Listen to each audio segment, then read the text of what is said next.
Welcome to Queen's Park in Toronto. Today we are going on a cruising adventure. So in this video we're going to cover a couple of different aspects of cruising, how the parks have changed over time to sort of discourage this kind of action, some preconceived notions about what cruising is and how those preconceived notions are false. And as I'm talking about all of these things, we're going to be walking around Queen's Park, checking out the different sites and seeing how they're changing it and not for the better.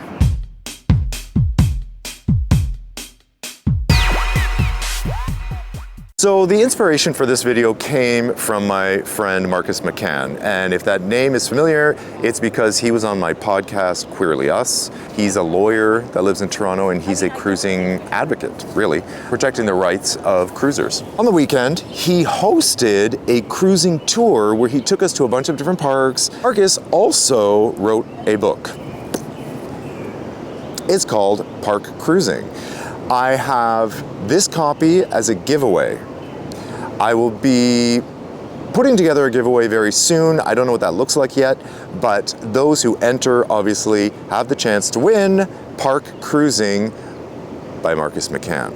I know what you're asking, does Marcus McCann do OnlyFans? I'm just kidding, I know you're not asking that. I want to know that because he's very easy on the eyes and I have a small crush on him. But I don't think he does, so don't ask me about that. But I do have an OnlyFans, thanks for asking, and a Just for Fans. So if you want to check those out, those are linked in the description below through my website, patrickmarano.com.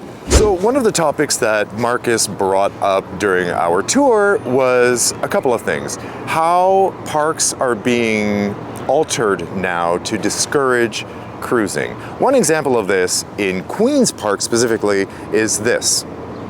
For those that don't know, the TTC is the Toronto Transit Commission.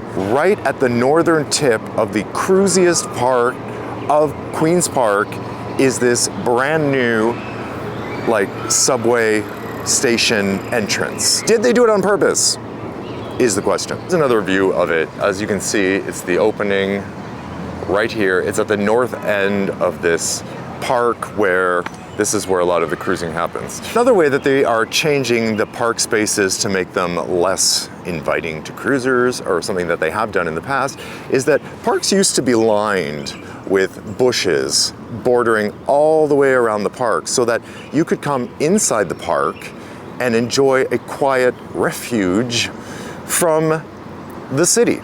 But as you can see, even from my vantage point right here, you can see tons of traffic, which is not relaxing at all. They took down the bushes, which obviously was a visual barrier, creating a safer space for cruisers in the park. But now that those barriers are gone, I mean, not only do the cruisers lose out because now it's just open sight lines everywhere, but it creates an unpleasant experience for anybody who's using the park. Because if you're sitting on a park bench and you want to read the book and listen to the birds, can you? So another way that they have changed parks to make it less inviting for cruisers is that they've added big floodlights, which obviously nobody wants to be illuminated at night when you're cruising. So when you take away the bushes, when you add these big floodlights, you're just changing the whole environment of the park, making it unenjoyable for cruisers, but also for people that want/need the green spaces to be relaxing and a place where that they can go and sit and not feel like they're in the middle of a traffic jam, which is now what it feels like. Never mind adding a subway station at the north end of the park. And then we haven't even talked about the animals, the nocturnal animals, like, you know, the bats and the rodents and all of the ones that come out at night. Now there's the floodlights, there's zooming traffic, and it just becomes uninhabitable for them. So nobody wins. Misconception about cruising is that cruising and public sex are the same thing, and they're not. There's some overlap. A lot of times when you're Cruising, you go to a second location, you go to a private space. The cruising is to meet people.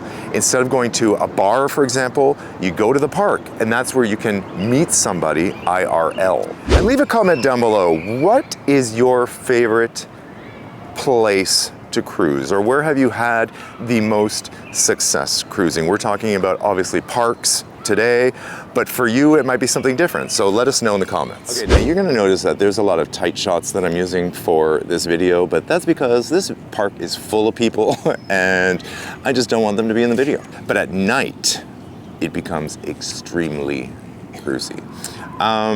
Of course, that's becoming more and more difficult as they're changing the park, as we've been discussing. I don't know who this is, but who cares? I wanted to talk a little bit about the different techniques that people use to cruise when they're out in a park. You know, a lot of it is body language. It's unspoken, it's the quiet signals that people are sending to each other, you know, tugging on your pants, you know, it's the eye contact, the lingering eye contact, it's the loitering, the obvious loitering and looking around. Those are all the classic signs of somebody who's cruising. Of course, when you see something that you like, that's when you start to find somewhere more private to seal the deal. One of the things that Marcus was talking about was why parks? Why do cruisers choose parks? And there's a few different reasons that totally make sense. One of them is that they're free. So, you know, not everybody can afford $45 to go to a bathhouse, so they come to a park. Historically speaking, the village has been very white.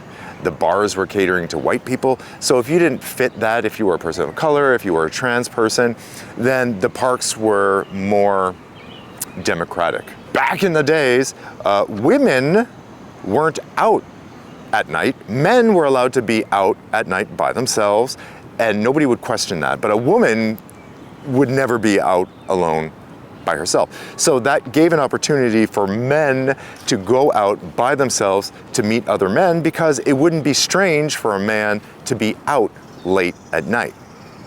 I think these are like Victorian times, so this is really going back. Leave it to Marcus to bring up these kinds of points. It's just fascinating to me. And then the evolution of that to today. Something you hear often from people that don't cruise or that are against cruisers is that they don't want to see them, they don't want them around, they think that, you know, it's in your face, it's too salacious, nobody wants to see it, etc., etc. It's not family values, etc.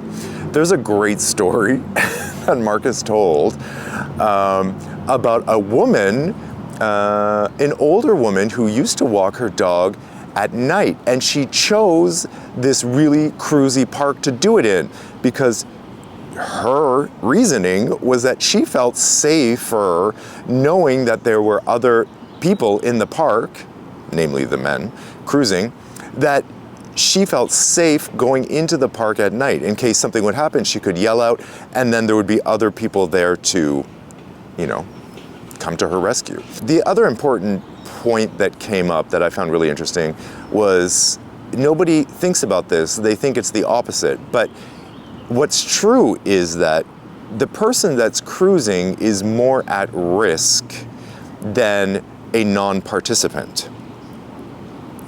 And for example, cruisers don't want non-participants participating. They're not looking for that. They're not trying to get a non-participant involved in any sort of way, which is what people think. You know, cruisers are just these like leeches trying to like lure you in and like, you know, but it's actually the cruisers that are at more risk and putting themselves at danger from people who are non-participants, because that's when, if they're caught, which they don't want to be, violence can happen. And another interesting misconception that was talked about was that cruisers are, or cruising, you know, as an act, is emotionless, is just transactional, is just kind of like zip, come and go kind of thing, which couldn't be farther from the truth. Cruisers are a community of people that look out for each other. It's all emotion. I mean, you're face to face. The whole thing is about connection. The whole dance is emotional. The whole environment is community, people looking out for each other, having each other's backs in a space like a park. Look, I know I'm probably preaching to the choir here, which is fine. I'm not trying to convince anybody of anything or try to sway somebody one way or another. I just thought that the tour that we had on the weekend with Marcus McCann was fascinating, and I wanted to share some of the points of the cruise, of that tour with you. Because it comes from a different perspective that I'm not used to covering on this channel. I'm sorry I wasn't able to get more of the park. I mean, you're seeing a lot of treetops and stuff, but I mean, honestly, it's full of people, and you know, I don't want to get a lot of people on camera.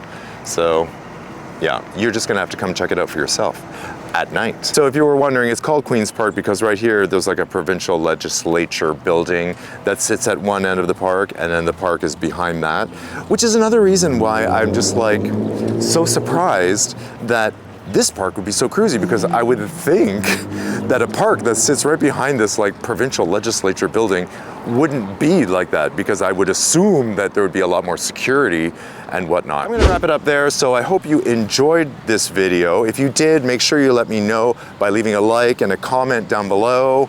I wanna thank my patrons, obviously, for their support, which is so important these days. Don't forget to sign up for my newsletter. It's full of discounts on fun stuff for you to enjoy.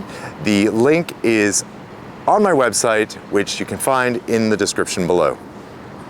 And I will see you in the next video. Mwah!